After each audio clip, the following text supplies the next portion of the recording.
नारायणं नमस्कृत्यं नरं चैव नरोत्तमं देवीं सरस्वतीं व्यासं ततो जयमुदीरयेत्।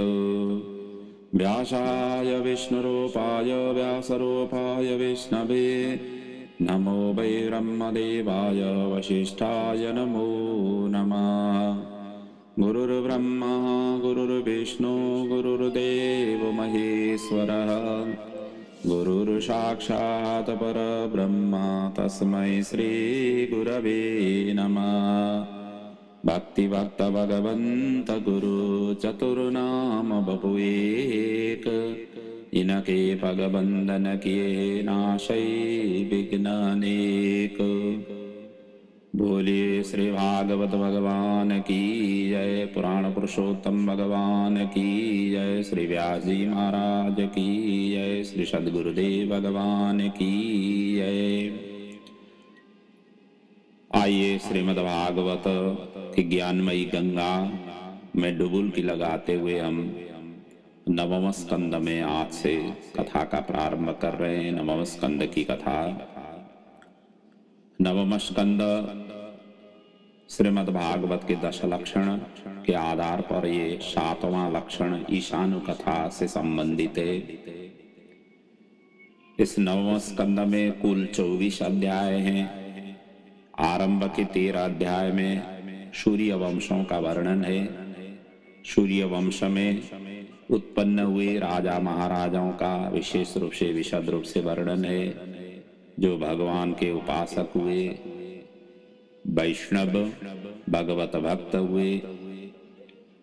और बाकी 11 अध्याय से चंद्रवंशों का वर्णन है, जिसमें भी भगवान के प्रसिद्ध उपासक जो हुए हैं उनका वर्णन है।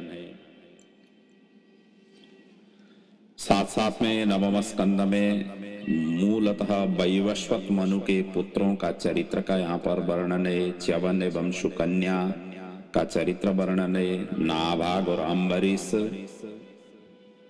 सागर, भगीरथ आदि अन्य सूर्य वंशों का चरित्र का वर्णन है। गंगा अवतारण की कथा का वर्णन है। चंद्र वंशों का वर्णन है, जिनका हम क्रमशः चिंतन मनन जैसे जैसे अध्याय आगे बढ़ेगी वैसे वैसे करते आगे बढ़ेंगे। पिछले स्कंदों में सप्तम स्कंद में हमने वासना के प्रकार के विषय में चिंतन मनन किया, जो सत असत और मिश्र वासना। सत वासना के प्रवर्तक के रूप में प्रहलाद का चरित्र हमने चिंतन मनन किया। असत वासना के रूप में हिरण्यकश्यप का चरित्र चिंतन मनन किया। और मिश्र वासना सभी मानव मिश्र वासना से संबंधित हैं, उस तरीके की हमने चिंतन मनन किया। और जो है वो वही मैं हूं। अपने सुख के निमित्त भोग करना ये असद वासना। और जो जितने मिलता है वो सबके लिए है, यही सद्वासना। पहले अपने लिए फिर दूसरों को सोचना, ये मिश्र वासना। इनके हमने चिंतन मनन किया। आगे भागवत की कथा का फल है कि रासलीला, और रासलीला का प्रकरण 10वें स्कंद में है। और जब तक वासना रहेगा तब तक वो रासलीला की आनंद राजा परीक्षित ले नहीं पाएंगे। इसलिए सुखदेव जी ने वासना का त्याग करने के लिए इनका चरित्रों का चिंतन मनन कराते हुए उन्होंने श्रवण कराया। क्योंकि पुष्टि के बाद ही वासना जागृत होता है। और पुष्टि को सदुपयोग करने वाले देव हैं और दुरुपयोग करने वाले दानव होते हैं। और वासना का निराकरण के उपाय अगले जो 8वें स्कंद में चिंतन मनन हुआ। वासना 4 प्रकार से निराकरण कर सकते हैं। इसका ज्वलंत उदाहरण 8वें स्कंद में हमने किया, जहां पर आपत एवं दुखों में, संकट में केवल प्रभु का शरणापन्न होना, जो गजेंद्र मोक्ष की कथा से हमने ज्ञान प्राप्त किया। सर्वस्व का दान समर्पण करके वासना की निवृत्ति हो जाती है, निराकरण हो जाती है। उसका हमने चिंतन मनन बलि राजा के प्रसंग में किया। और कैसे भी संकट हो, विपत्ति हो और कोई भी परिस्थिति अपने सामने आ जाए, अपने स्ववचन का पालन करना, और जिसके द्वारा वासना की निवृत्ति हो जाती है, ये भी हमने बलि राजा के ही प्रसंग में मनन किया। और सभी अवस्था में भगवान की शरणागति होना, तो इस का चिंतन हमने सत्यव्रत की कथा के प्रसंग में हमने मनन किया। जो मत्स्य अवतार की कथा में हमने चिंतन मनन किया। तो वासना रूपी जो मन है वो प्रभु के प्रति लगाए तो वासना स्वतः निवृत्त हो जाती है। यदि वासना संसार की तरफ लगाएंगे तो और भी उसमें बढ़ोतरी हो जाती है, क्योंकि इच्छाएं ही वासना का मूल जड़ है। इच्छाएं कभी भी पूर्ण नहीं होती है। चाहे जो कुछ भी आप करें, इच्छाओं को कोई भी वासना जैसे जैसे हम बढ़ाते जाएंगे, इच्छाएं भी उसी तरीके से बढ़ोतरी होती जाती है, उनका शमन नहीं होता है। इसलिए वासनाओं को त्याग करके रासलीला में जानिए, और जिसका मन में काम है वह सर्वत्र काम ही देखता है। और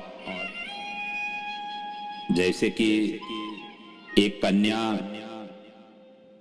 अपने पिताजी के साथ में पुत्री स्नेह से, पिता और पुत्री का जो स्नेह आलिंगन होता है वो अलग प्रकार की दिव्य रहती है। और वही यदि मार्गस्थ पथिक के साथ में वो आलिंगन करें तो उसकी भाव दूसरी होती है। तो इसी प्रकार यदि हम संसार की तरफ वासनाओं को लगाएंगे तो संसार को ही प्रमोट होगा, प्रभु की तरफ वो लगाएंगे तो प्रभु के ही लिए क्रेडिट के रूप में चला जाता है। तो इसलिए वासनाओं को कैसे त्याग करना है ये हमें सीखना चाहिए। गोपियों ने जिस तरीके से भगवान श्री कृष्ण के साथ में रह करके जिस तरीके से उन्होंने वासनाओं का निवृत्ति किया, निराकरण किया, क्योंकि गोपी तथा भगवान श्री कृष्ण का जो मिलन था उच्चतम का था और जीव और ईश्वर का वो मिलन था। तो इसीलिए कहते हैं जो अतिशय निष्कामी है वही काम पर कथा कैसे कर सकते हैं। यहाँ पर तो सुखदेव जी स्वयं निष्कामी थे और काम पर कथा तो ये कर ही नहीं सकते थे, और सामने जिनको ये कथा श्रवण करा रहे थे उनका 7 दिन के अंतराल में ही उनको मृत्यु होना था। इसलिए सुखदेव जी निष्कामी थे और परीक्षित भी निष्कामी। इन दोनों के बीच में संवाद हो रही है, सुखदेव जी उनको समझा रहे हैं। तो कहा जाता है ना, बुद्धि में जब तक वासना रूपी बीज से तब तक रास लीला अनुभव नहीं हो सकता था। परीक्षित के मन में रहा हुआ सूक्ष्म विकार दूर करने के लिए ये नवम स्कंद की कथा है। और नवम स्कंद में सूर्य तथा चंद्रवंशियों की कथा, जैसे कि हमने पहले वर्णन किया, उनकी कथा का वर्णन है। भागवत के 10 लक्षण के अंतर्गत 7वां लक्षण है जो ईशानु कथा से संबंधित है। यहाँ पर प्रसिद्ध राजा संतों का चरित्र विशेष रूप से वर्णन है जो सूर्य तथा चंद्रवंश में प्रसिद्ध हुए हैं। सूर्य हमारे बुद्धि के स्वामी है, चंद्रमा मन के स्वामी, क्योंकि बुद्धि को प्रखरता प्राप्ति के लिए सूर्य की उपासना करनी चाहिए और मन को स्थिर करने के लिए चंद्रमा की उपासना करनी चाहिए। सूर्य वंशों में भगवान श्री राम जी हुए, चंद्र वंश में भगवान श्री कृष्ण जी हुए हैं। दोनों पूर्ण अवतार हैं। एते चांसः कला कृष्णस्तु भगवान स्वयं। भगवान श्री कृष्ण और राम ये पूर्ण अवतार माने जाते हैं। इसीलिए माने जाते हैं कि इनके जीवन की शुरुआती से लेकर लंबे समय तक और उस समय की समाज व्यवस्था को व्यवस्थित करने के लिए ये अवतरित होकर के रहे। प्रजाओं का जितने भी समस्याएं थी उनको दूर करते हुए धर्म संस्थापनार्थाय उस रूप से इन्होंने कार्य किए। बाकी जितने भी अवतार हुए हैं क्षणिक समय के लिए हुए हैं, कोई निश्चित प्रयोजन के लिए हुए हैं और वो प्रयोजन पूर्ण होते ही वो अपने धाम में चले गए। नृसिंह अवतार, कपिल अवतार, मत्स्य अवतार, जितने भी अवतार हैं भगवान के इसी प्रकार से हुए हैं। 52 अवतार, परशुराम अवतार, बाकी जो राम और भगवान श्री कृष्ण ये दोनों ही लंबे समय तक रहे, इसलिए इन दोनों को पूर्ण अवतार माने जाते हैं और दोनों में विभेद भी नहीं है। जो राम है वही श्याम है, जो श्याम है वही राम है। तो राम जी का वर्णन पहले है। सूर्य वंश में भगवान श्री राम जी आए, उनका वर्णन पहले है। बाद में भगवान श्री कृष्ण की कथा का वर्णन है। राम जी दोपहर के 12 बजे प्रकट हुए तो भगवान श्री कृष्ण जी रात्रि के 12 बजे प्रकट हुए। राम अक्षर भी सरल है, उच्चारण करने में भी सरल है, सहज भी है। भगवान श्री कृष्ण का अक्षर प्रत्येक अक्षर में डबल है, थोड़ा क्लिष्ट है। राम जी राजमहल में प्रकट हुए तो वहीं भगवान श्री कृष्ण जी कारागार में प्रकट हुए। राम जी के सभी आचरण प्रायः संभव है, अनुकरणीय है, अनुकरण कर सकते हैं हर कोई मनुष्य। भगवान श्री कृष्ण की जितने भी आचरण हुए हैं, लीला हुई है, और प्रायः असंभव है, कर नहीं पाएंगे।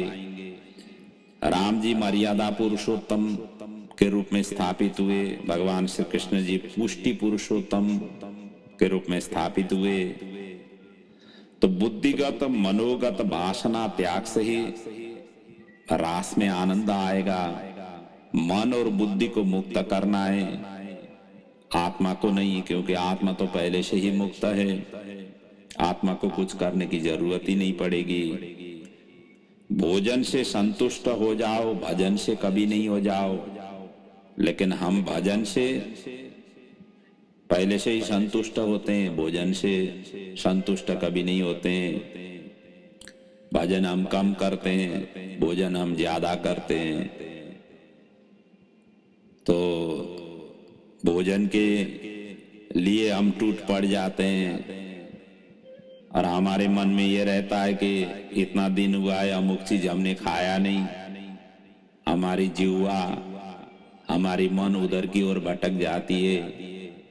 इतने दिन हुआ है रसगुल्ले हमने खाए नहीं, इतना दिन हुआ है हमने जलेबी खाए नहीं। उधर की तो हमारा बार बार चिंतन होती रहती है, परंतु भजन के लिए हमने उस तरीके से हम चिंतन नहीं करते हैं। जो साधना है वो साधना की हमारी चिंतन छूट गई है। भोजन को ही हम पुरुषार्थ समझ करके आगे बढ़ रहे हैं। इसीलिए डॉक्टर एक ही बार में कह देता कि अब सब चीज की परहेज करो, तब जा करके हमारी आंख खुल जाती है। हमें जगत में रहना है, इसी जगत में रहना है। जगत हमारे मन में नहीं रखना है। जगत में रहते हुए भी जगत को हमें मन में नहीं ले आना है। तो वर्षों से रखा हुआ तेल का बर्तन में साफ करने से शुद्ध होगा, लेकिन वासना नहीं होती है, वो जाता ही नहीं है। इसलिए बुद्धि में परमात्मा आने से ही शांति भाव जागृत होगा। बुद्धि को स्थिर करने के लिए ही सूर्य की उपासना करनी चाहिए। उनको करना ही पड़ता है। यदि नहीं करेंगे तो बुद्धि को स्थिर नहीं हो पाएगा। मन को स्थिर करना हो तो चंद्रमा की उपासना करनी चाहिए। परीक्षित को रास के आनंद दिलाना है, यदि वासना रहा गया तो वासना ही दिखेंगे। मृत्यु पूर्व ही उन्हें परमानंद को प्राप्त कराना था, इसलिए सूर्यवंशी और चंद्रवंशी की यहाँ कथा का आरंभ हुआ है। राम आने के बाद में ही भगवान श्री कृष्ण आए। भागवत में कृष्ण कथा प्रमुख है, जो दशम स्कंद में विशद रूप से वर्णन किया गया है, परंतु राम कथा के बाद में ही उनकी कथा आ रही है। काम रूपी रावण मारे बिना कृष्ण नहीं आते हैं, इसलिए राम के चरित्र अनुकरणीय है। भगवान श्री कृष्ण के चरित्र सभी स्मरणीय है, अनुकरण करना थोड़ा कठिन होगा। राम के मातृ पितृ भातृ बंधु प्रेम जिस तरीके से उन्होंने अपनाया, एक पत्नी व्रत, ये सभी के सभी लोग कर सकते हैं, करना भी चाहिए। अपने माता पिता, मातृदेवो भवः, पितृदेवो भवः, आचार्य देवो भवः, अतिथि देवो भवः, जैसे हमने वेद में उल्लेख किया गया है। और आज माता पिता के प्रति हम कितना सेवा कर पा रहे हैं, ये हम खुद ही समझ सकते हैं, देख सकते हैं, अनुभव कर सकते हैं। माता पिता भगवान से पहले वंदनीय हैं, पूजनीय हैं। माता पिता घर में दुखी हैं और भगवान की तरफ हम भाग रहे हैं, तो भगवान उनको हमें जो भी हम अर्पण करेंगे भगवान स्वीकार नहीं करते हैं। तो इसी प्रकार कृष्ण की लीला हम कर नहीं सकते हैं। जैसे कालिया दमन हो गया, दावानलपान हो गया, बत्सा का जो स्वरूप दिखाया भगवान ने, सभी के सभी बछड़े बन गए, गाय बन गए और ग्वाल बाल बन गए। ये शरीर सभी के सभी हम नहीं हो पाएंगे। और गोवर्धन धारण जो एक अंगुली के ऊपर 7 दिन तक रखा, ये संभव नहीं है। तो केवल वो स्मरणीय चिंतनीय के स्वरूप में ही भगवान श्री कृष्ण की लीला हम अनुगमन कर सकते हैं। राम ही नहीं, इनके वंश ही अनुकरणीय है। राम का अवतार मनुष्य उद्धार के लिए हुआ है, उनकी लीला भी सरल है। अग्नि ने सीता को निर्दोष साबित किया, परंतु धोबी के कटु वचन ने उन्होंने उनको त्याग दिया। और सीता ने भी नारी धर्म का आदर्श उन्होंने प्रस्तुत किया। राम का नाम जितना सरल है, काम भी उसी प्रकार सरल है। और भगवान श्री कृष्ण का नाम कठिन है और काम भी उनकी कठिन है। हमने पिछले नृसिंह अवतार की कथा सुनी, जो क्रोध का प्रतीक था, और वामन अवतार की कथा श्रवण की, जो लोभ का प्रतीक था। जिन्होंने 3 पग में ही सारा का सारा, 2 पग में ही सारा ब्रह्मांड नाप लिया, तीसरे पग जो बलि राजा के सिर पर रखना पड़ा। और काम, क्रोध, लोभ, राम जी की जो अवतार की कथा है कामना से संबंधित है। इसलिए काम, क्रोध, लोभ के नाश के बाद में ही भगवान श्री कृष्ण आए हैं और उन्होंने के द्वारा ही रासलीला रची गई है। इसलिए उसका आनंद दिलाना था। इसलिए नृसिंह अवतार की कथा हुई, वामन अवतार की कथा हुई, अब राम जी की कथा, राम अवतार की कथा यहाँ पर श्रवण करेंगे। तो परीक्षित के मन में जो रहा हुआ, जमा हुआ सूक्ष्म जो वासना है, उन सभी को दूर करने के लिए ही नवम स्कंद का एक कथा है, जहाँ पर संतों का चरित्र है, वैष्णवों का चरित्र है, जिन्होंने भगवान की अद्भुत उपासना की है, इन सभी का चरित्र का वर्णन है। ऐसा नवम स्कंद को सार संक्षेप रूप से भूमिका को प्रणाम करते हुए अब विधिवत रूप से स्कंद की हम प्रवेश करते हैं। अध्याय प्रथम में वैवस्वत मनु के पुत्र सुदुम्न को स्त्रीत्व की प्राप्ति का वर्णन है। यहाँ राजा परीक्षित ने सुखदेव जी महाराज से प्रश्न करते हैं, हे ब्रह्मन, मन्वन्तराणि शरवाणि तयोक्तानि श्रुतानि मे वीर्यान्यानन्त वीर्यस्य हरेस्तत्र कृतानि च। हे ब्रह्मन, आपने 14 मनवंतर की कथा वर्णन की, अब मुझे सत्यव्रत मनुवंश का कथा वर्णन कीजिए। तो सुखदेव जी कहते हैं, राजन, मनु के वंश का वर्णन तो सैकड़ों वर्षों में भी संभव नहीं है, इतना विस्तारित है। कहा गया है ना, सैकड़ों वर्षों में भी संभव नहीं है। न शक्यते विस्तरतो वक्तुम वर्ष शतैरपि, 100 वर्ष में भी नहीं किया जा सकता है। लेकिन उन वंशों में हुए कतिपय प्रधान राजाओं का वर्णन सुनो। कल्प के आदि में नारायण के नाभि कमल से ब्रह्मा जी उत्पन्न हुए। ब्रह्मा जी के मानस पुत्र मरीचि के कश्यप हुए। कश्यप अदिति से विवस्वान हुए। विवस्वान के संज्ञा से सत्यव्रत श्राद्ध देव हुए। इनका दूसरा नाम वैवस्वत था। और श्रद्धा के पहले संतान नहीं थे। गुरु वशिष्ठ ने पुत्रिष्टि यज्ञ कराया, लेकिन पत्नी श्रद्धा ने होता से प्रार्थना कर कन्या की याचना की, जिससे ईला नाम की कन्या उत्पन्न हुई। और ये देखते ही आश्चर्य हुए राजा। बाद में गुरु को, वशिष्ठ जी को जाकर के सारा वृतांत बताया कि पुत्रेष्टि यज्ञ किया गया था, वही बिटिया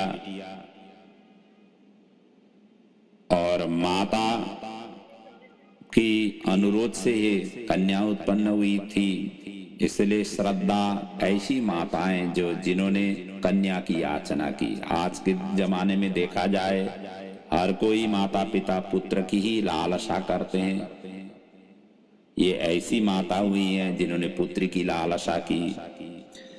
वशिष्ठ जी ने ध्यान से देखा तो ये सारा गड़बड़ हुआ, उनको सारा पता हुआ। फिर राजा को सांत्वना देते हुए अपने योग बल से ईला को ही उन्होंने, जो कन्या थी, ईला को ही सुदुम्न नाम का पुरुष बनाया। और उन दिनों में ऋषियों में ये योग बल की, अपने तपस्या की ये शक्ति हुआ करती थी। आजकल तो शक्ति लोगों के पास में अपने शस्त्र अस्त्र के आधार पर शक्ति के मापन किया जाता है। पहले के ऋषि मुनि अपने तपस्या के बल से शक्ति प्राप्त करते थे। आज भी जो भी तपस्या में संलग्न है, उनके पास में अद्भुत शक्ति रहती है। कई प्रकार की बीमारियां, कई प्रकार की समस्या उनकी दर्शन करते ही निराकरण हो जाती है। जिन्होंने तपस्या किया हुआ है, उनके आभा मंडल इतना ओजस्वी और तेजस्वी दिखाई देता है, जिनका दर्शन करते ही सभी के सभी दूर हो जाते हैं। तो उन्होंने सुदुम्न का नाम का पुरुष बनाया। तो एक दिन पहले के राजा महाराजा शिकार खेलने के लिए वन में जाया करते थे। तो ये भी एक दिन शिकार के लिए वन में गए। मृग का पीछा करता हुआ वो इलाव्रत खंड में पहुंचे, जहां मां भगवती जगदम्बिका, पार्वती और शिव का यह नित्य विहार करने की स्थान था। और वहां प्रवेश करते ही अपने जो लिंग था वो परिवर्तन हो जाता था। पुरुष हैं तो स्त्री, स्त्री हैं तो पुरुष। तो जितने भी पुरुष थे वो सभी स्त्री बन गए, और जो घोड़ा लेकर के गए थे, घोड़ा भी घोड़ी बन गए। इसलिए वहां पर कहा गया है, सुखदेव जी कहते हैं, तस्मिन् प्रविष्ट एवासो सुदुम्न परवीरः अपश्यत स्त्रिय आत्मानं अश्वं च बलवाम नृपः। अर्थात ये क्षेत्र में प्रवेश करते ही प्रिया के प्रीत्यर्थ भगवान भोलेनाथ ने इस क्षेत्र को श्राप दिया था, जो भी पुरुष प्रवेश करें तो स्त्री बन जाए। क्योंकि एक बार ऋषि ऐसे ही बिना सूचना दिए ही वहां पर प्रवेश हुए थे, तो मां भगवती बहुत लज्जित हो गई थी। इसलिए यही नियम भगवान भोलेनाथ ने उस क्षेत्र को घोषित करते हुए ये नियम स्थापित किया था। स्थानम यह प्रविशेत एतत सबई योषित भवेद इति, इस प्रकार की उन्होंने व्यवस्था वहां पर की थी। और जब शुद्धुम्न कन्या हो गए, स्त्रीत्व को प्राप्त हुए। फिर तो ये शुद्धुम्न वापस राजधानी नहीं आए, वहीं ये विहार करने लगे। और ऐसे विहार करते हुए एक दिन ये बुद्ध के आश्रम में पहुंचे और बुद्ध से ये मोहित होकर के गंधर्व विधि से उन्होंने बुद्ध के साथ में विवाह की और इनके गर्भ से पुरुरवा नाम के पुत्र उत्पन्न हुए। और जैसे उत्पन्न हुए उसके पश्चात ये राजधानी आए। कुलगुरु वशिष्ठ को सारा वृतांत पता चल गया, क्योंकि वशिष्ठ ही सूर्य वंश के गुरु रहे हैं। राम जी के भी यही गुरु हैं और राम जी के ये पूर्वज हैं पुरुरवा, शुद्धुम्न, ये सभी के सभी पूर्वज हुए हैं। तो वशिष्ठ जी को सारा वृतांत पता लग गया और वशिष्ठ जी ने शिव जी की आराधना कर माँ जगदम्बिका और भगवान भोलेनाथ दोनों की आराधना करके 1 मास स्त्री और 1 मास पुरुष रूप का आशीर्वाद उन्होंने प्राप्त किया। मांसः पुमांस भवितः मांसम स्त्री तब गोत्रजः, इस तरीके के आशीर्वाद उन्हें प्राप्त हुआ। तो इसी व्यवस्था से सुदुम्न ने जो है न राज्य भोग करते गए और इसी क्रम में इनके 3 पुत्र उत्पन्न हुए और भी 3 पुत्र उत्पन्न हुए जो उत्कल, गया तथा विमल नाम से प्रसिद्ध हुए, जो दक्षिण पथ के राजा हुए। जब सुदुम्न उत्तरावस्था को प्राप्त हुए तब तपस्या करने के लिए वन में वानप्रस्थी जीवन व्यतीत करने के लिए निकले और इधर श्रद्धा से और 10 पुत्र पैदा हुए थे। जब वो तपस्या करने गए थे तो यहाँ पर इनके 10 पुत्र पैदा हुए थे और जिनका नाम है इक्ष्वाकु, नृगशर्याति, दिष्टः, दृष्ट करुषकान, नरिष्यंतम, पृषद्रम च, नभगम च, कविम विभुः। अर्थात सुदुम्न के राज्य में प्रजा खुश नहीं थे। अंतिम में इन्होंने पुत्र पुरुरवा को राज्य दे करके ये तप के लिए वन में चले गए। वानप्रस्थ जीवन इन्होंने व्यतीत किया। अंततो गत्वा तो अगले अध्याय में वर्णन करते हैं कि वैवस्वत मनु के 10 पुत्रों से 5 आगे वंशों का वर्णन है।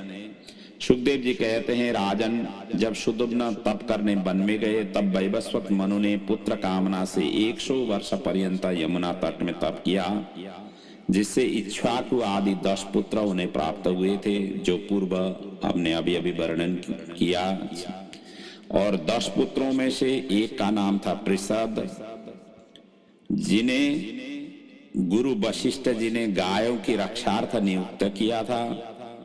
और एक दिन एक शार्दुल गौशाला में आया, रात्रि का समय था, और गाय को उसने पकड़ लिया, वध करने के लिए पकड़ लिया।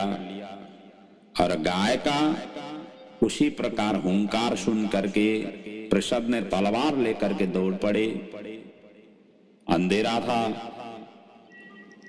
और सिंह के धोखा में उन्होंने कपिला गौ का सिर काट दिया। अनजान में हुआ था और साथ साथ में सिंह का कान भी कट गया था वहां पर। इसलिए सुखदेव जी कहते हैं, अजान हनद बब्रो शिरः शार्दूल शंकया। शार्दूल की शंका से गाय का यहाँ पर शिरच्छेदन हुआ, परंतु गुरु ने इस कुकृत्य कार्य की निंदा करते हुए शूद्र होने की उन्होंने श्राप दे दी। क्षत्रियों का यह लक्षण नहीं है, क्षत्रिय ऐसे कार्य नहीं कर सकते हैं। इसलिए न शत्रु बंधु शूद्रस्त्वम कर्मणा भविता मुना, तुमने क्षत्रिय धर्म को नहीं अपनाया, तुम्हारी कार्य से शूद्रत्व होने की ये कार्य घृणित कार्य किया है, इसलिए शूद्र होने को उन्होंने श्राप दे दिया। पृषद ने श्राप को शिरोधार्य किया और वन में जाकर के तप करने लगे। एक दिन वन में आग लगी और उन्होंने शरीर वहीं पर छोड़ दिया आग लगते ही। इससे प्रसरद्र ब्रह्म में लीन हुए। ब्रह्म प्राप परम मुनि। दूसरे पुत्र जो कवि थे ये विषयों से निष्प्रिय थे, बाल्यावस्था से ही आत्मज्ञानी थे। 15 वर्ष की उम्र में ही राज्य छोड़ करके तप करने वन में गए, जहां उन्होंने परम पद की प्राप्त की।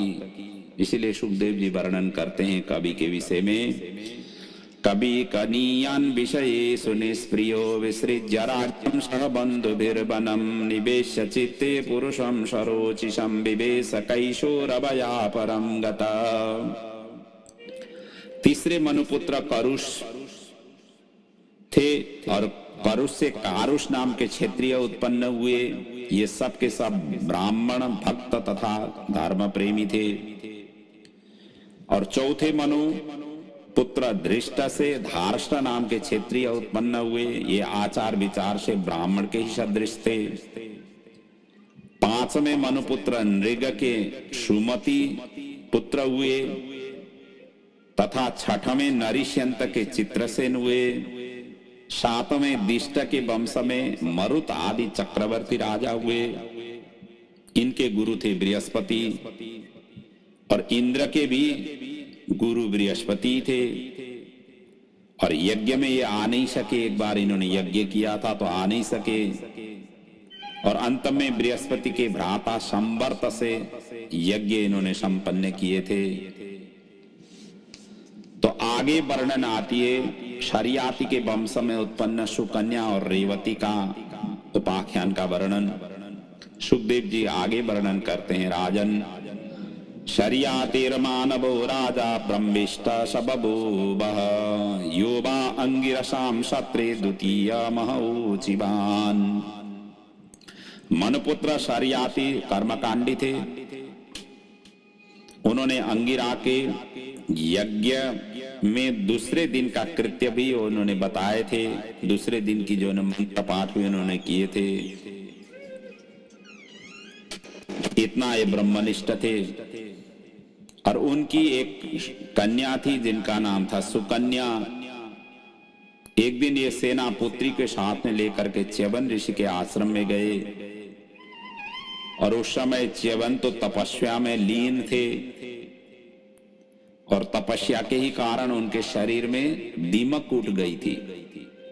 आप कभी कभार जंगल की यात्रा करेंगे तो दीमक वहां पर दिखाई देगा। कहीं भी जंगल हो, जो उष्ण प्रदेशीय क्षेत्र की जंगल हो, ऐसे जंगलों में दीमक की ज्यादा दृश्य देखने को मिलते हैं। ये दीमक अपने आप ही उठी हुई होती है और इतने सारे बारिश होते हुए भी वो गल करके नीचे जमीन की तरह जो है ना सतह में नहीं होती है। तो कई ऋषि इस तरीके से तपस्या किए हुए हैं। कई जो बड़े बड़े जो पहुंचे हुए हैं, इनका जैसे वाल्मीकि जी का नाम भी तो इसी नाम से ही पड़ा हुआ है। वाल्मीकि जी तपस्या करते हुए उनके शरीर में दीमक उठ गई थी और यही दीमक को वाल्मीकि भी कहते हैं, इसलिए उनका नाम वाल्मीकि पड़ा हुआ है। तो ये उठ गई थी और कन्या तो इधर उधर जो आश्रम में इधर उधर घूमती हुई उस दीमक के पास में पहुंची, उस वाल्मीकि के पास में पहुंची सुकन्या। उसने देखी दीमक के अंदर से कोई ज्योति दिखाई दे रहा है। बाकी शरीर में तो सभी के सभी क्षेत्रों में मिट्टी मिट्टी था और एक जगह से 2 ज्योति वहां से दिखाई दे रही थी। और कन्या की चपलता बस, चंचलता बस, उन्होंने कोई कांटा लेकर के उन दोनों ज्योतियों को उन्होंने गोप दिया। वाल्मीकि रंध्रदृशे खाद्योते इव ज्योतिषी। ऐसे ज्योति देख करके कांटों से उसने भेद दी। जिससे रक्त बहने लग गया, क्योंकि जैसे कांटों से बेध दिए तो वहां से रक्त प्रवाहित होने लगा, क्योंकि वो ऋषि की आंख थे, वो च्यवन ऋषि के आंख थे, वो जो ज्योतिर्मय रूप से चमक रहे थे। और जैसे रक्त बहने लग गया और इधर जितने भी आश्रम में जो भी पहुंचे हुए थे मतलब राजा और सेना जितने भी थे वहां पर परिकर, उन सभी के मलमूत्र बंद हो गए। ये घटना तुरंत ही घट गई। जैसे वहां से इन्होंने बेच दिया, रक्त बहने लग गया, इधर सभी के सभी मलमूत्र बंद हो गए। बाद में राजा को पता चल गया, ऋषि की अपमान हुई है और आंखी जब चले गए, ये स्थिति देखते ही राजा ने वहां पर बड़ा अफसोस हुआ। राजा ने क्षमा याचना की। अब क्षमा याचना से भी कहां संभव होने वाला था, समाधान कहां होने वाला था। अंततो गत्वा अपने सुकन्या को उसी ऋषि च्यवन के साथ शादी विवाह कर दी, क्योंकि ऋषि ने यही कहा कि मेरी अब एक तो मेरा बुढ़ापा, दूसरी अब मेरा आंख ही नहीं रह गए, तो मैं कैसे अपने सरवाइव करूं प्रतिदिन की जो भी है। जिनके पास में आंख नहीं है, जो अंधे हैं, उनके लिए तो कोई ना कोई सहारा चाहिए ही। तो मेरा आंख ही चले गए तो मैं अब कैसे सरवाइव करूं। इस तरीके से उन्होंने प्रार्थना की, इसका समाधान करो। अंततो गत्वा उन्हीं कन्या को उन्होंने देना पड़ा और उनके साथ में, ऋषि के ही साथ में अपने कन्या को छोड़ करके उनके साथ में शादी विवाह करके राजा राजधानी लौटे। समय इसी तरीके से चलता गया और जैसे सुकन्या च्यवन की धर्म पत्नी होकर के रहने लगी, तब तो उन्होंने भी ऋषि का ही वेश धारण किया। राजमहल की जो वेशभूषा थी वो सभी उतारा, बलकल धारण किया। जो मुनि की वेश में, मुनि की स्त्री की वेश में उसने अपने जीवन को यापन करने दृढ़ निश्चय की, क्योंकि एक सुकन्या का भी सहमति था। राजा अकेले का ही नहीं था, कन्या को पूछ करके उन्होंने प्रदान किए थे और ऋषि की भी यही इच्छा थी। तो ये भगवान की ही एक तरह से तीनों की ही संयोग थी, तब जाकर के ये संभव हुआ। अन्यथा सामान्य रूप से राजा जा करके अपनी कन्या को, कोई भी ऋषि कुमारों को शादी विवाह नहीं करते। राजा को ही ढूंढ लेते हैं, राजकुमार को ही ढूंढ करके शादी विवाह करते हैं। जो जिस लेवल के हैं उसी लेवल के ही स्वरूप ढूंढने की कोशिश करते हैं। हम समाज में भी तो यही देखा जाता है, ज्यादातर यही देखा जाता है। अपने बिरादरी, अपने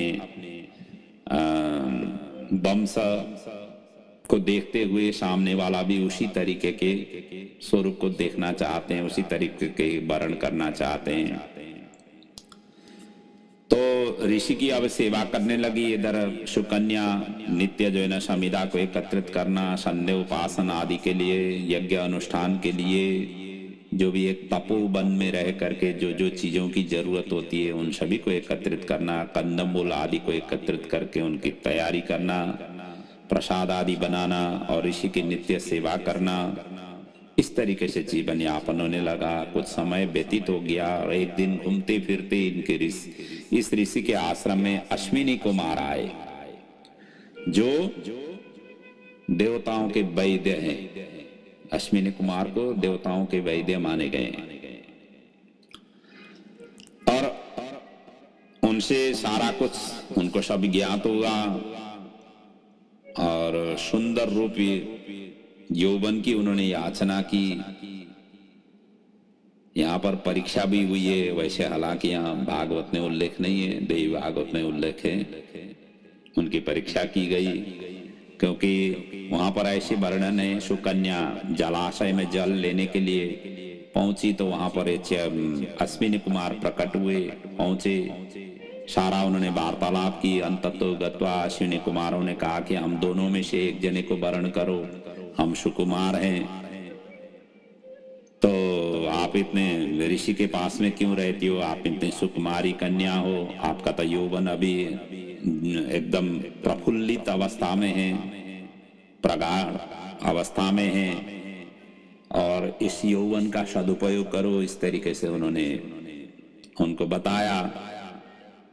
तो सुकन्या ने मना की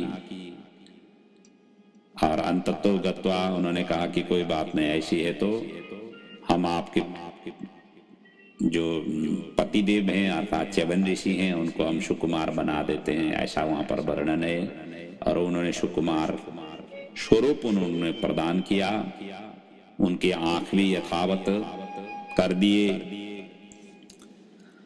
तो इस प्रकार से उनको सरोवर में स्नान करा करके सुंदर ही बना दिए। तो च्यवन युवा अवस्था को प्राप्त होकर के सुकन्या के साथ और भी सानंद पूर्वक गृहस्थ आश्रम प्रारंभ करने लगे, गृहस्थ धर्मों की धर्मोचित कार्य करने लगे। बड़े दोनों ही प्रसन्न हुए, दोनों ही आनंदित होकर के जीवन यापन करने लगे। एक दिन कुतूहलतावश सरियाती अपनी बिटिया की क्या स्थिति है ये थोड़ा सा पता करने के उद्देश्य से वहां पर पहुंचे च्यवन ऋषि के आश्रम में। इधर सुकन्या ने अपने पिता के आगमन पर उनको पाद्य अर्घ आदि से पूजन अर्चन करते हुए उनके अभिवादन की, परंतु शरियाती को शक पड़ गया कि वृद्ध ऋषि को उन्होंने शादी करके छोड़ करके गए थे। इधर जो है ना यौवन अवस्था का उसी के समान उम्र का जार पति के रूप में ऋषि को उन्होंने देखा, तब तो उन्होंने डांट लिया।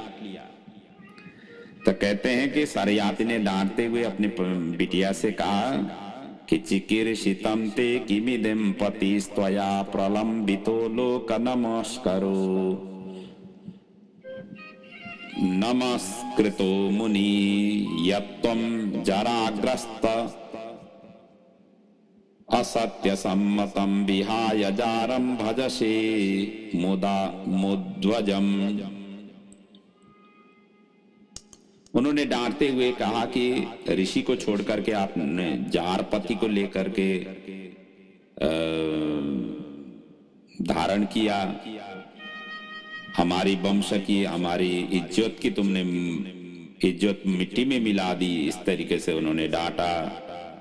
बाद में उनको पता चल गया कि वही च्यवन ऋषि ही ये युवक हैं, ये जवाई हैं। मालूम होते ही बड़े आनंदित हुए, प्रसन्न हुए, सारा वृत्तांत उनको पता लग गया।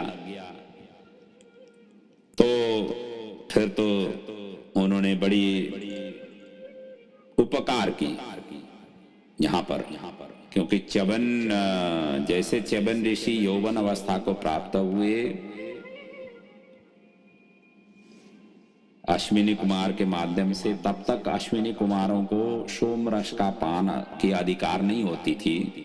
देवताओं के गुरु होते हुए भी, शल्य चिकित्सक होते हुए भी उनको सोम रस के पान से अधिकार वंचित थे। च्यवन ऋषि ने कृपा करके च्यवन ऋषि के योग और तप बल से अश्विनी कुमार को सोम रस पान कराने के अधिकार भी उन्होंने दिलाया। ये भी कथा वहां पर वर्णन है देवी भागवत में।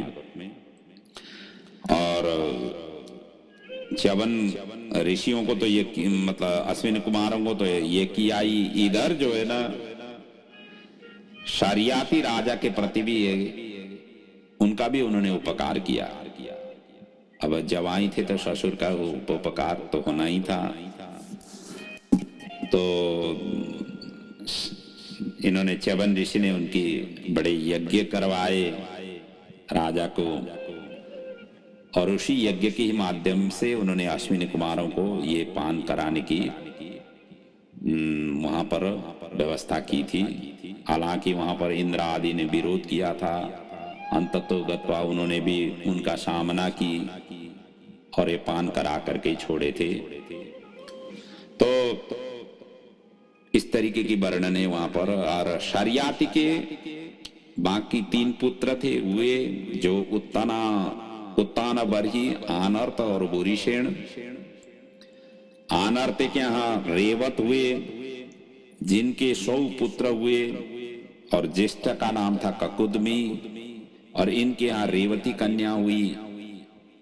ककुदमी पुत्री का योग्य वर पूछने के लिए ब्रह्मा जी के पास कन्या को लेकर के गए, क्योंकि सृष्टिकर्ता वही थे और सही वर के विषय में वही बता पाएंगे, यही सोच करके वहां पर गए। और उस समय कीर्तन हो रहा था, क्षण भर बैठ करके ब्रह्मा जी से उन्होंने पूछे, तो उन्होंने कहा कि अभी तो तुम्हें पृथ्वी के छोड़े हुए 27 चतुर्युग बीत चुके हैं, और तुम्हारे समय के राजा वंश अभी कोई भी नहीं है। तुम जाओ, इस समय कृष्ण बलदेव का अवतार हुआ है, उन्होंने लिया हुआ है, बलदेव को अपनी कन्या प्रदान किया करना। तो ब्रह्मा जी के वचन को शिरोधार्य करके ककुदमिनी अपने कन्या को लेकर के वापस आए, राजधानी लौटे और विधि पूर्वक बलदेव जी के साथ में कन्या का विवाह कर दिया। और उसके पश्चात तो तपस्या करने के लिए बद्रिकाश्रम में चले गए। बदरिण्याम गतो राजा तप्तुम नारायणाश्रमम। इसके पश्चात सुखदेव जी आगे वर्णन करते हैं, जो मनुपुत्र नभग, उनसे जो नाभाग हुए, उनका वर्णन यहाँ आगे कर रहे हैं। नभगो नभगा पत्न्यम यम ततम भ्रातर कविम यभिष्टम व्यभजन दायम ब्रह्मचारेण मागतम। ये वैवस्वत मनु के पुत्र नभग से नाभग हुए। नाभग छोटी अवस्था में ही गुरुकुल में चले गए थे।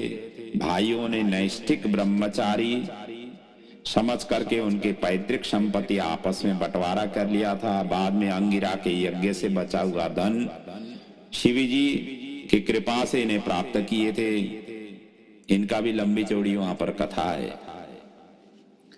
शिव जी ने तो इनके ऊपर में परीक्षा किया था, जब यज्ञ के सामान ये बटोर रहे थे, और ये अंगिरा गोत्रीय जो ऋषि थे, उन्होंने इनको सारा को छोड़ करके जा रहे थे यज्ञ स्थल से। वहीं पर भगवान भोलेनाथ आए। भोलेनाथ ने कहा कि तुम्हारे ये अधिकार नहीं है, मेरा अधिकार है। तो उस परीक्षा में ये आकर के उन्होंने कहा था कि जा करके अपने पिताजी को पूछो, अपने कुलगुरु को पूछो। आकर के उन्होंने पूछा। पूछने के बाद वास्तव में जो बचा हुआ सामग्री है वो तो शिव जी का होता है। उन्होंने भी यही बात की। तो आकर के उन्होंने कहा कि आपका ही अधिकार है, आप इनको लेके जाएं, मैं ऐसे ही चला जाता हूं। तब जाकर के भगवान भोलेनाथ प्रकट होकर के आशीर्वाद भी दिया और सारा का सारा धन इनको अपूर्व रूप से इनको प्रदान कर दिया। जो धन थे उनके कई गुना करके उनको प्रदान किया था। इस तरीके से ये सुसंपन्न हुए थे, जिनकी कथा यहाँ पर संक्षेप में ही है। इसलिए पुराण अन्य ग्रंथों का भी अध्ययन चिंतन मनन करेंगे तो सारा का सारा उसकी वास्तविक मर्मों को पता लग जाता है। तो यहाँ नाभग के पुत्र भगवत भक्त अम्बरीश हुए, जिन्होंने दुर्वासा ऋषि का श्राप भी निष्फल कर दिया था। अम्बरीश परम भक्त तथा परम भक्त थे। अम्बरः आकाशः ईशः ईश्वरः इति अम्बरीशः। जो सर्वत्र भगवान को देख सके उन्हीं का नाम है अम्बरीश। आकाश तो भीतर भी है, बाहर भी है, सर्वत्र है। वो भी इसी प्रकार के थे। कहा जाता है ना, ज्ञान मार्ग में इंद्रियों के द्वार को बंद किया जाता है, लेकिन भक्ति मार्ग में सभी इंद्रियां भागवत मार्ग में लगाना पड़ता है। भक्त सभी इंद्रियों को भगवान के साथ विवाह करता है, क्योंकि भगवान ऋषिकेश हैं, वो इंद्रिय के स्वामी हैं। अम्बरीश कैसे भगवत भक्त थे, सुखदेव जी वर्णन करते हैं। सबई मनः कृष्ण पदारविंदयोर वचांसि वैकुंठ गुणानुवर्णने करो हरिर मंदिर आर्जना मार्जनादिशो श्रुतिम चकाराच्युत सतकथोदये। उनका मन हमेशा हमेशा भगवान के चरणारविंद में ही रहता था। बचामसी वैकुंठ गुणानुवर्णने, वैकुंठ के गुणानुवर्णन में उनकी वाणी व्यय होती थी। करो हरिर मंदिरार्जनादिशो मार्जनादिशो, उनकी जो हाथ हैं हरि मंदिर की सर सफाई में अर्थात भगवान की सेवा में पूजा में हमेशा हमेशा लगता था। श्रुति चकाराच्युत शतकथोदये, अच्युत की कथा श्रवण में ही उनकी श्रुति अर्थात कान लगाते थे। अम्बरीश की मन वाणी श्रोता हाथ पैर आदि संपूर्ण इंद्रियां भगवान की ही सेवा में लगी रहती थी। भक्ति मार्ग में धन तन से भी बढ़कर के मन श्रेष्ठ होता है। राजा होकर के हजारों सेवक होकर के भी भगवान की सेवा खुद करते थे। दास्य भाव में सिपाही श्रेष्ठ रहता था। उसी का पेट भर जाता है जो स्वयं खाता है। कहते हैं ना, चार काम स्वयं करना पड़ता है। एक तो भोजन स्वयं करना पड़ता है, विवाह भी स्वयं करनी पड़ती है, भगवत सेवा भी स्वयं करनी पड़ती है और मृत्यु भी स्वयं को ही। तो इसलिए एक बार अम्बरीश ने रानी सहित 1 वर्ष पर्यंत शुद्ध एकादशी व्रत उन्होंने किया। उनके ऐसे संकल्प लेकर के किए। तो यहाँ सुखदेव जी वर्णन करते हैं, आराराधी यसुहो कृष्णम महिष्या तुल्यशीलया युक्त संवत्सरम वीरो दधार द्वादशी व्रतम। तो एकादशी व्रत किया। तो एकादशी व्रत 2 तरीके के होते हैं, एक तो निषेध होती है और एक परिपालन। निषेध एकादशी व्रत में कुछ नहीं खाया जाता है और परिपालन में दूध फलाहार ऋतुफल आदि ग्रहण किया जाता है। व्रत करने की विचार दृढ़ हुआ तो शक्ति तो भगवान प्रदान करते हैं, हिम्मत भगवान प्रदान करते हैं। कोई भी कार्य में आप जाना चाहें, आपने मन बना लिया तो भगवान उसमें शक्ति और हिम्मत प्रदान करते हैं। एकादशी व्रत सब व्रतों में श्रेष्ठ है। खासतौर से वैष्णवों के लिए तो एकादशी व्रत पूर्ण परिपालन करके करना चाहिए। दशमी विद्या से बढ़कर द्वादशी विद्या एकादशी श्रेष्ठ कहा गया है। यदि दशमी 55 घड़ी हो तो उसे त्याग करके द्वादशी को व्रत करें। एक पल भी दशमी वेद हो तो वह एकादशी नहीं ले।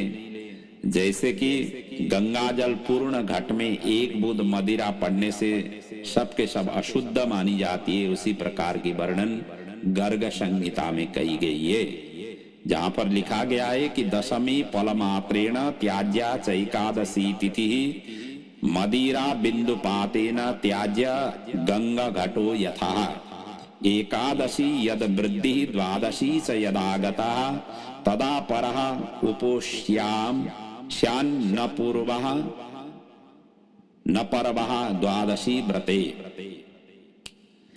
तो एकादशी व्रत में अन्न बनाने तो क्या देखना भी दोष माना गया है और अन्न में इस दिन पाप का वास होता है, इसलिए एकादशी के दिन अन्न वर्जित किया गया है।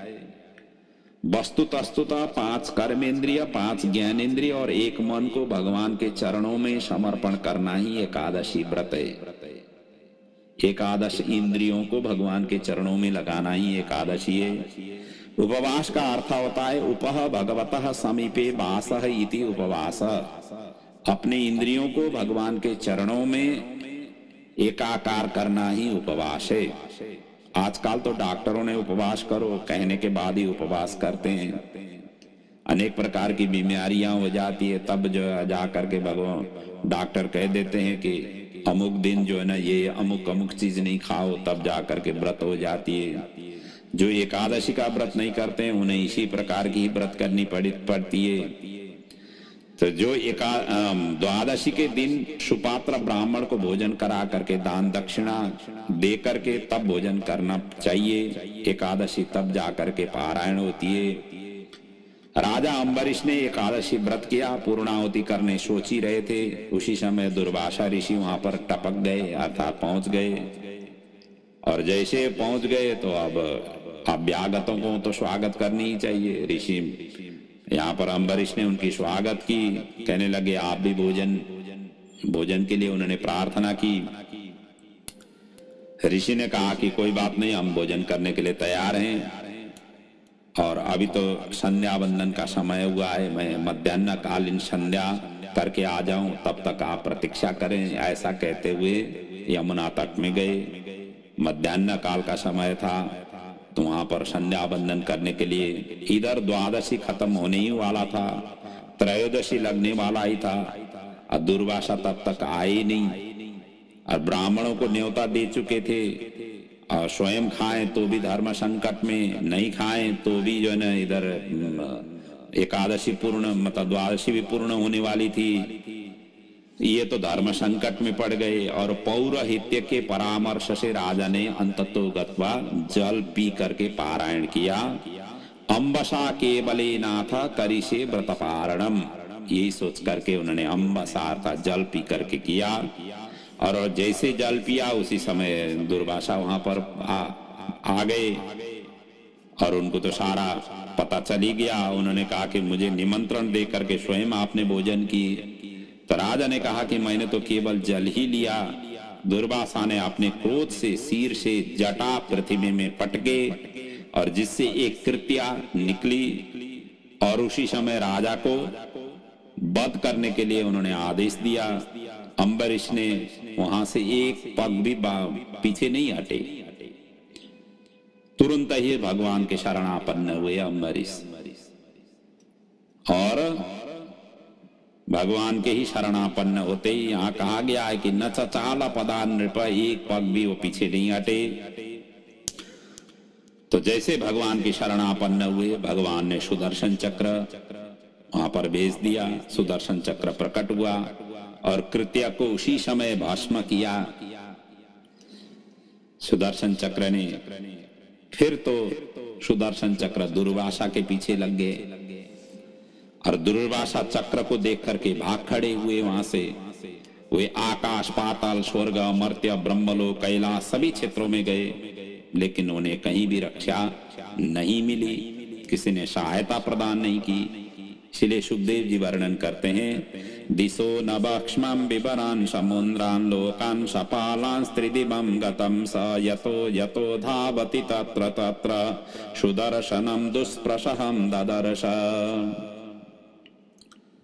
किसी ने भी रक्षा कर नहीं सके, तो अंत में वैकुंठ में पहुंचे और भगवान के शरण में पड़े। लेकिन भगवान ने भी अंततो गत्वा कह दिया कि मैं भी इसकी रक्षा कर नहीं सकता हूं। और जिन्होंने सुदर्शन चक्र भेजा वो कह रहे हैं कि मैं इनकी रक्षा नहीं कर सकता हूं, मैं समेट नहीं सकता हूं, तो कौन करे। इसलिए भगवान कहते हैं, अहम भक्त पराधीनो असंत असतंत्र इव दिजा साधुर्भिग्रस्त हृदयोर्भक्तिर्भक्त जना प्रिय। मैं भी भक्त के पराधीन हूं। भक्त जैसे चाहते हैं वैसे हिसाब से मुझे काम करना पड़ता है।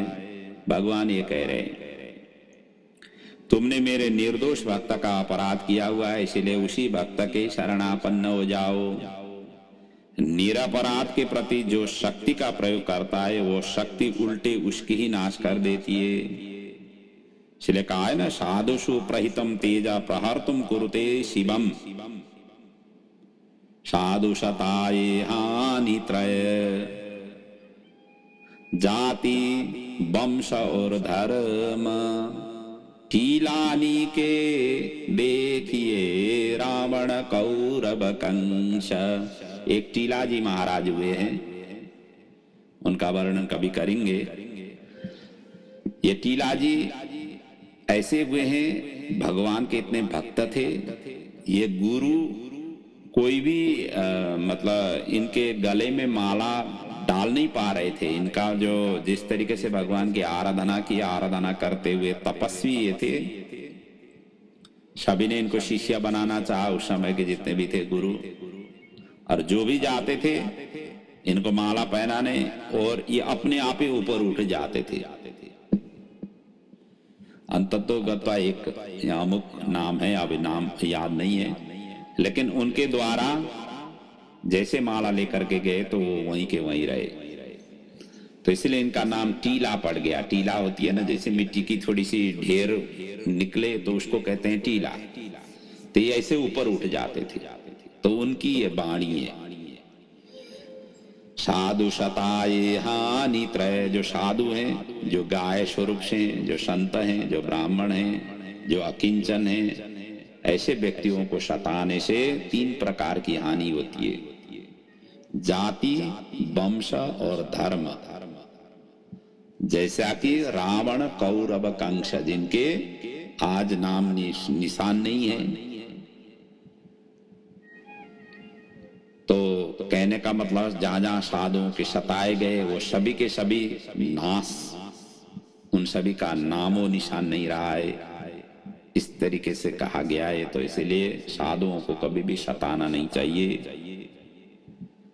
और भगवान ने भी यही कहा कि जा करके जिनके लिए आपने कृत्या निकाल करके प्रक्षेपण करने की आज्ञा दी थी, उन्हीं भक्त के शरणापन्न हो जाइए, वही अब इस समस्या को समाधान कर पाएंगे। मैं इसमें नहीं कर पाता हूं, भगवान ने इस तरीके से बताया। तो दुर्वासा पुनः अम्बरीश के पास में आए। अब कैसे समस्या की समाधान हुई, इसकी चर्चा हम अगले प्रसंग में वर्णन करेंगे। आज के प्रसंग को हम यहीं पर विराम ले रहे हैं।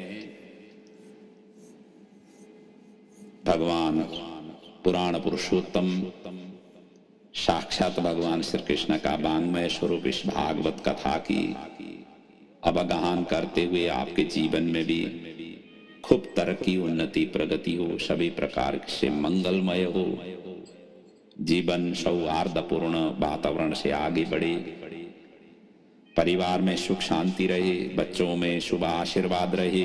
ये भागवत का फल आपके परिवार में अनवरत रूप से प्राप्त हो, यही प्रभु के चरणों में वंदन प्रार्थना सहित आज की कथा को यहाँ पर विश्राम ले रहे हैं। ओम पूर्णमदः पूर्णमिदं पूर्णात् पूर्णमुदच्यते पूर्णस्य पूर्णमादाय पूर्णमेवावशिष्यते। बोलिए श्री भागवत भगवान की जय, पुराण पुरुषोत्तम भगवान की जय, सद्गुरुदेव महाराज की जय।